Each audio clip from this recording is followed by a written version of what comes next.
Johnny Herbert revient sur la saga Lewis. Alors, qu'est-ce qu'il a à dire lui aussi là? Tout le monde a son avis, hein. Le comportement d'Hamilton, Lewis est très sincère dans ses propos et n'hésite pas à se critiquer. Il est frustré de ne pas être aussi performant qu'il le souhaiterait, ou du moins aussi performant que lorsqu'il était au sommet de la catégorie. Il prend toujours du plaisir, c'est très important mentalement. Ça signifie qu'il est toujours motivé.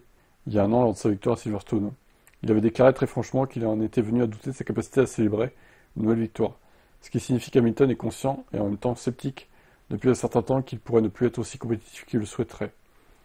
Dans ce scénario, il y a la comparaison avec son équipier Leclerc, offre la meilleure version de lui-même. Il est constant et ne commet pas d'erreur. Dans tout ça, il ne faut pas oublier son âge à Lewis. Ce n'est pas qu'il y avait une année particulière où perd en compétitivité, ça varie d'un pilote à l'autre. Il est naturel de perdre en fraîcheur et en souplesse lorsqu'on adapte son style de pilotage à une voiture ou à une génération de voitures. Les voitures à effet de sol lancées en 2022, ça n'a jamais été son point fort à Lewis en plus. Il est donc normal qu'à un moment donné, Hamilton envisage même de prendre sa retraite. Une décision très difficile à prendre, surtout lorsqu'on se demande si le moment est vraiment venu. Non, non, il faut vraiment qu'il attende 2026.